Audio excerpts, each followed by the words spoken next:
안녕하십니까. 내년 4월 10일 실시되는 제22대 국회의원 선거 출마 예정자를 만나다 5번째 시간.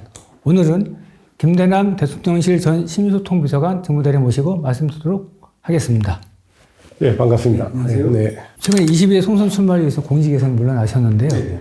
출마 기간 어떻게 총선에 출마하게 되셨는지 말씀해 주실까요? 우리 대통령을 모시고 국정 전반에 거쳐서 참모 역할을 하고 왔습니다. 그 자리도 굉장히 영광된 자리이고요. 굉장히 보람된 자리인 분명합니다. 국민들 가까이에서 현장의 목소리를 담고 또 그걸 국정에 반영하는 역할도 중요하다 판단을 저는 했습니다. 어공이라고 보통 하죠. 캠프 출신의 공무원 사람들을. 그래서 어공 같은 저희가 뭐 임기 내내 5년 동안 그 자리에서 우리가 역할을 한다기보다도 1, 2년 하고 그다음에 후배들한테도 또 기회를 주고 민생 현장에서 직접 뛰어서 또 우리 국회로 가서 또 대통령을 보좌하고 도와주는 하나의 어떤 역할이 좀 필요하다. 또 거기에 제가 갖고 있는 능력을 가지고 발휘할 기회가 있다면 총선에 한번 저도 도전해보고 싶다. 이래서 대통령실을 나오게 되었습니다. 총선 출마 예정자로 그동안에 한 4개월 동안 이름이 오르내렸는데요. 네. 최근에서야 이제 비서관 직무대리직을 내려놓으셨어요. 아직 사실은 우리 이번에 대통령실에서 총선에 출마하려는 그 어떤 참모들이 언론에 보도되기로 한 30여 명이 지금 나와 있습니다. 경기 남부권이라고 말하면 대통령실 참모 중에 출마한 자는 제가 사실 1호입니다. 어떻게 보면 대통령실 기준으로 보면 굉장히 빨리 나온 거고요. 지역의 출신의 후보자들 입장에서 보면 뭐 늦게 시작한 거 아니냐라고 말할 수 있는데요. 제가 충분히 대통령실에서 나와야 할 그 타임 시기를 맞춰서 나왔다 이렇게 판단하고요. 금년 초에 또 이사를 했고요. 우리 용인 지역에서 현장에서 이렇게 많은 얘기를 듣고 있습니다. 작년 4월까지만 해도 서울 강남구청장 출마의 뜻을 품고 선거운동까지 벌이셨는데요. 공천 여부 관계없이 과연 용인에서 계속 정치활동을 이어갈 것이냐에 대해서 의문을 제기하는 분들, 즉 곧 떠날 사람 아니야? 라고 하는 분들이 분명히 계실 거라는 생각이 드는데요. 뭐 이런 지적에 대해서 어떤 말씀을 주시겠습니까?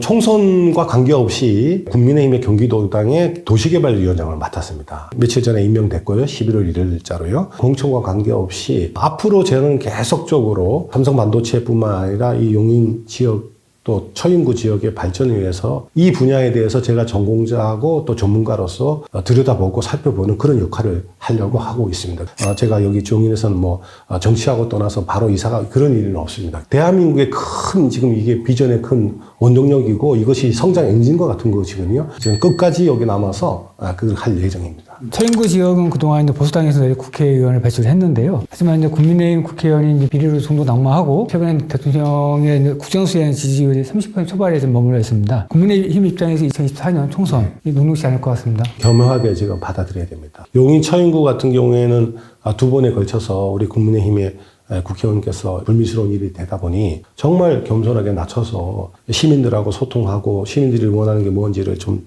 살펴봐야 될 것 같습니다. 총선은 대통령의 선거다라는 표현을 많이 합니다. 지지율이 떨어지면 그만큼 불리한 건 맞는데요. 최근에 보도된 그 여론조사는 40%에 거의 육박돼 있고요. 남은 한 5개월 동안에 우리 윤석열 대통령께서 보여주실 지금 현재 서민 경제, 민생 행보, 다각적인 정책이 발표될 것으로 보기 때문에요. 앞으로 남은 기간 동안에 지지율이 상승이 되고 그로 인해서 국민의힘의 여러 수도권의 후보자들은 상당한 도움을 받고 있다 이렇게 생각이 듭니다. 소통을 통해서 가까이 다가야 되지 않냐 그런 생각을 갖고 있습니다. 용인갑 지역 출마를 준비하는 분들이 꽤 많은데요. 네. 본선에 앞서 아무래도 공천이나 치열한 예선을 거쳐야 됐습니까? 어떻게 준비하고 계신가요? 국민의힘에서도 그랬고 대통령 메시지도 보시면 뭐냐고 했냐면 공정하게 경선을 통해서 후보자를 가르는 것이 가장 합리적이라는 생각들을 갖고 있고 그렇게 계속적으로 발표가 되는 것 같습니다. 누구든 본인이 지역에서 봉사하겠다는 분들이 계시면 그분들은 자연스럽게 출마를 하는 것은 저는 뭐 아주 바람직하다고 보고요.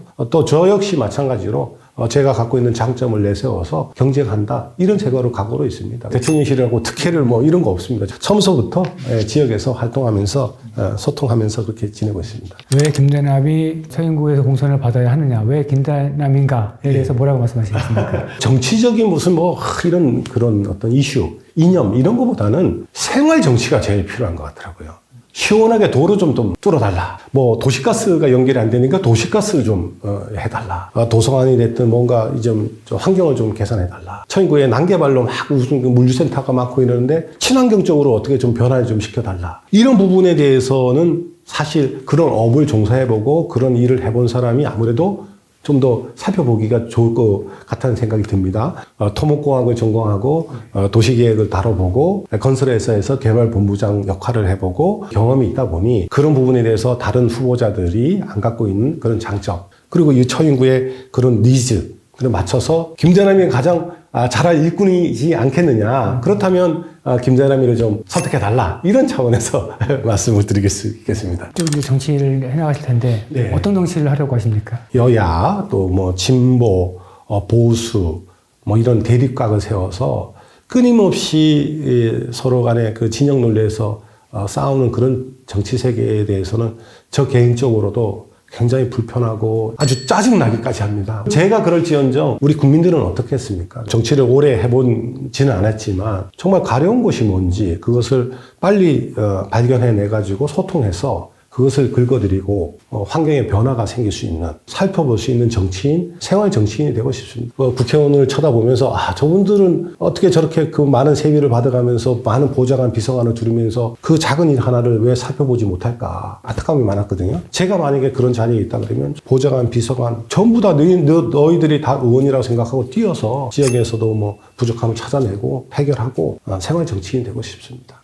용인 시민과 네. 서인 국민들께 못한 말씀이나 꼭 하시고 싶은 말씀 있으면 해주시죠. 용인 특례시는 앞으로 산전 벽해와 같은 그런 곳이 될 것입니다. 피부에 와닿지는 않지만 이게 건물을 지을 때 보시면 초기에 기초를 다지고 이럴 때 어느 순간에 보면 빌딩에 올라가 있듯이 용인이 그런 도시가 될 겁니다. 촘촘하게 살펴서 지역 주민들의 편의와 지역 주민의 이익에 다가가서 할 수 있는 그런 사람들이 이 지역에서 저는 정치를 해야 된다고 보고요. 토목공학을 전공하고 그런 분야에서 종사했던 어떤 경험을 업체의 입장에서 아닌 사용자의 입장인 우리 시민들의 입장에서 살펴보는 그런 정치인이 되고자 합니다.